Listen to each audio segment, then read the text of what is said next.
اب میں آپ کو بتاؤں، جس دین پر آپ قائم ہیں اس نے اگر آپ کو کچھ چیزوں سے روکا ہے تو کیوں روکا ہے؟ جیسے یہ لوگ کہتے ہیں اگر گوشت کھاتا ہے مسلمان تو خنزیر کا کیوں نہیں کھاتا؟ آپ کے ہاں گوشت الاؤڈ ہے، پھر خنزیر کا کیوں نہیں؟ یورپ پورا ڈیولپ کنٹریز ہیں، وہاں پر بہت زیادہ ترقی یافتہ ممالک ہیں، وہ لوگ کھل کر کے کھاتے ہیں، مزے لے کے کھاتے ہیں۔ آخر اسلام میں کیا ہے؟ میں اگر بتاؤں تو ظاہر سی بات ہے ان کو لگے گا کہ ایک طرفہ ہے، اپنے دین کی بات کرے گا۔ انٹرنیٹ پر جا کر آج سرچ کرنا ہے میرے نوجوانوں، خنزیر کے سائیڈ ایفیکٹس کیا کیا ہیں، پورک کے سائیڈ ایفیکٹ کیا کیا ہیں، تمہیں خود سامنے آ جائیں گی۔ بہت ساری ویب سائٹ ہیں۔ ایک ڈاکٹر، بڑا ڈاکٹر، یہ یہاں کا نہیں وہاں کا نہیں، انہی کے تحقیقاتی ادارے کا ایک ڈاکٹر ہے، اس نے 16 نقصانات گنائے ہیں۔ کہا پگ کے، خنزیر کے گوشت کے اندر زہر ہوتا ہے، زہر ہوتا ہے، اور ایسا کہ دوسرے جانوروں میں ایسا زہر ہے ہی نہیں، حتیٰ کہ بعض لوگوں کا کہنا یہ ہے کہ اس کو سانپ بھی کاٹتا ہے تو اثر نہیں ہوتا، اس کا جسم اتنا موٹا ہے۔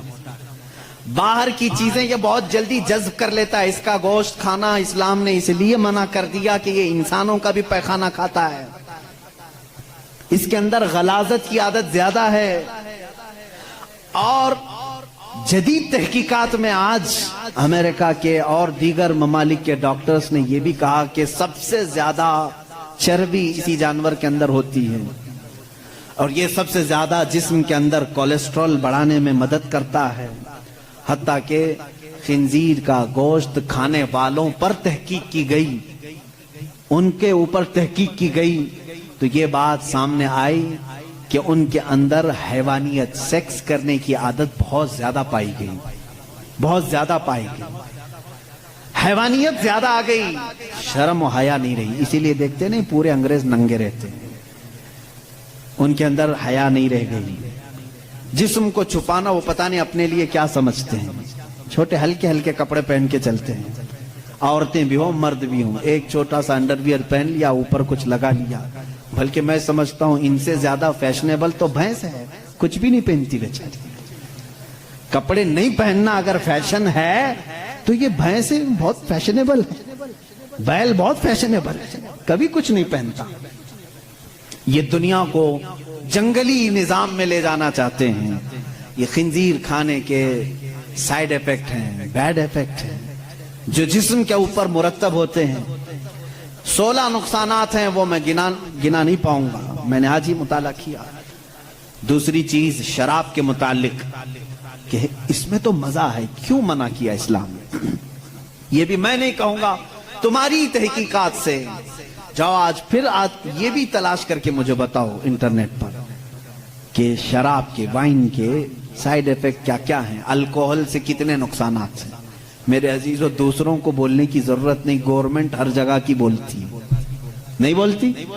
ڈونٹ ڈرنک اینڈ ڈرائیو جگہ جگہ لگائے رہتا ہے، بیچتے بھی وہی ہیں، بولتے ہیں پی کر کے چلانا مت، گاڑی مت چلانا۔ ان سے پوچھو کیوں؟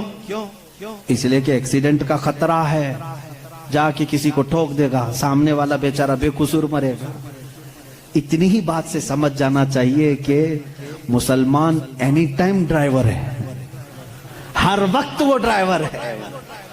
مجھے ایک پرانی بات یاد آئی، ایک مسلمان، وہ بھی کسی ویسٹرن کنٹری کا ہی تھا، پلین میں سفر کر رہا تھا، ایئر ہوسٹس نے اس کو شراب پروسا، سب کو دے رہے تھے۔ اچھا یہ بھی میں آپ کو بتا دوں، الگ الگ ناموں سے یہ شراب سپلائی کرتے ہیں۔ میں ایک بار ایجپٹ کے سفر پر تھا تو شراب سب کو دی جا رہی تھی، اس میں شراب قریب آئی، اس کو کہہ رہے ہیں کریزی واٹر ہے، کریزی واٹر ہے۔ میں نے کہا یہ کب سے، پانی پاگل کب سے ہوا؟ تو بعد میں بغل میں بیٹھے ہوئے ایک صاحب نے کہا یہ وائن ہی ہے، اس کو بہت زیادہ اتنا ریفائن کر دیا جاتا ہے کہ اس کا یہ لوگ کریزی واٹر کا نام دیے ہیں، ہے تو شراب ہی، الگ الگ ناموں سے بیچے جا رہے ہیں۔ وہ ایک صاحب تھے، مسلمان تھے، ان کو کہا گیا آپ بھی لیجیے، اس نے کہا میں مسلمان ہوں، میں نہیں پیتا۔ یہ ان کے لیے بہت بڑا دقت والا جواب ہوتا ہے. نہیں پیتے الگ بات ہے, یہ کہنا میں مسلمان ہوں نہیں پیتا, یہ چپ جاتا ہے. وہ کھڑی ہو گئی, سارے لوگ پی رہے ہیں, آپ کیوں نہیں پیتے؟ اس میں جسم کو سکون ہے, راحت ہے, آپ آرام سے سو جائیں گے جب تک سفر کٹ جائے گا, پی لیں آپ. تو اس بندے نے کچھ بھی اس کے ساتھ آرگیومنٹ نہیں کیا, زیادہ نہیں کیا, بس اتنا کہا آپ کہتی ہو پی لوں, میری ایک شرط ہے, یہ شراب پہلے پائلٹ کو پلانا. اگر پائلٹ پی لیا اور مست ہو گیا تو بعد میں میرے پاس آنا. وہ کہنے لگی ایسا نہیں ہوتا, رول کے خلاف ہے, don't drink and drive. Pilot نہیں پی سکتا, پائلٹ کو شراب ہم نہیں دے سکتے. جا کر کے کہا کیوں؟ ارے وہ اتنے لوگوں کو لے کے چل رہا ہے, ہوا میں, اور اس کے اوپر بہت ساری ذمہ داریاں ہیں, وہ جب ڈیوٹی ختم کرے گا تب پیے گا. اس نے کہا, اس مسلمان نے, ہو بہو اسلام بھی یہی کہتا ہے, اے مسلمان تیرے کندھوں پر پورے اسلام کی ذمہ داری ہے. تو جب چل رہا ہے تو تیرے پیچھے پوری ایک نسل ہے, کہیں تیرا قدم ڈگمگا گیا تو پوری نسلیں ڈگمگا جائیں گی. تم ڈرائیور ہو, تم نشے میں نہیں چل سکتے ہیں, اس لیے اسلام نے منع کیا. کہا وہ پیتا ہے پائلٹ ڈیوٹی ہونے کے بعد. اس مسلم نے کہا میرے رب نے بھی کہا ہے آجا جنت میں شرابن طہورا پلاؤں گا.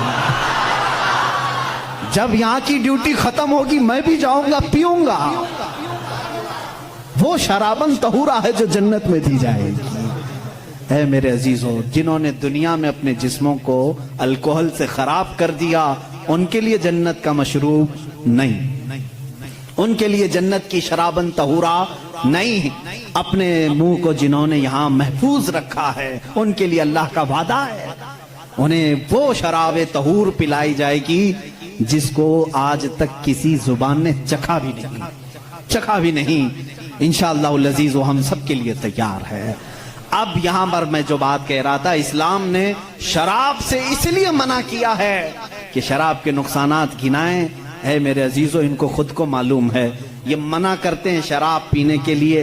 ڈرائیورز کو منع کیا گیا ہے, بہت سارے لوگوں کو منع کرتے ہیں, ڈاکٹرز منع کرتے ہیں, لیور خراب ہو جائیں گے, کڈنی خراب ہو جائیں گے. اتنے خراب ہونے والی چیز کو بیچتے کیوں ہیں؟ لائسنس آپ ہی دیتے ہو, آپ ہی دھندا چلاتے ہو. اسلام جو ہے اس کی اور تمہارے درمیان فرق یہ ہے, تم بھی منع کر رہے ہو, تقریباً پوری دنیا منع کرتی ہے شراب سے بچو.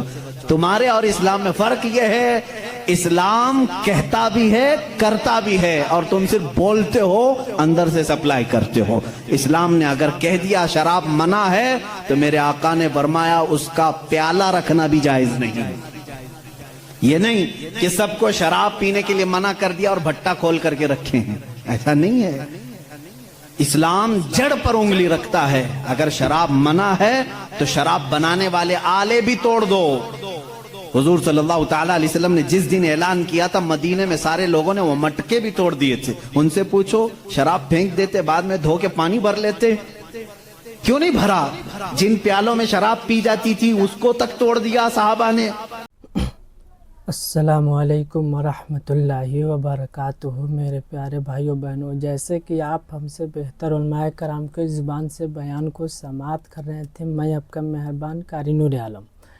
اگر اس چینل پر پہلی بار آئے ہوں گے تو ضرور سے ضرور سبسکرائب کر لیجئے گا, اور ایک دوسرے مسلمان بھائیوں تک شیئر بھی کر دیجئے گا, تاکہ ہر مسلمان کو پتہ چلے کہ اسلام میں کون سی گوشت کھانا جائز ہے اور کون سی گوشت کھانا حرام ہے. بہت سارا مسلمان بھائیوں کا, بہنوں کا معلوم نہیں ہوگا اور نہیں معلوم ہے, تو اس بیان کو ہم نے آپ تک پہنچانے کو کام کیا, اور انشاءاللہ کرتا ہوں, اور انشاءاللہ قیامت تک کرتا رہوں گا. تو میرے چینل پر پہلی بار آئے ہوں گے تو آپ سے ریکویسٹ ہے, اپیل ہے, گزارش کہ ضرور سے ضرور چینل کو سبسکرائب کر لیجئے گا, اور ایک دوسرے مسلمان بھائیوں تک شیئر بھی کر لیجئے گا, تاکہ ہر مسلمان بھائیوں کو پتہ چلے کہ کون سی گوشت کھانا ہے.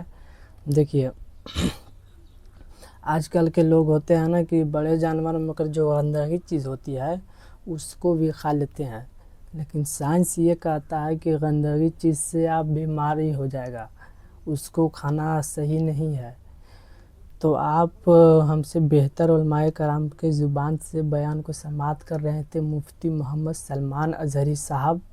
شروع سے اگر آخری تک اس ویڈیو کو اگر دیکھے ہوں گے تو ساری چیزیں آپ کو ویڈیو کے مادھیم سے معلوم چل گیا ہوگا کہ اسلام میں کون سی گوشت صحیح جگہ کا کھانا چاہیے اور کون سی جگہ کا نہیں کھانا چاہیے۔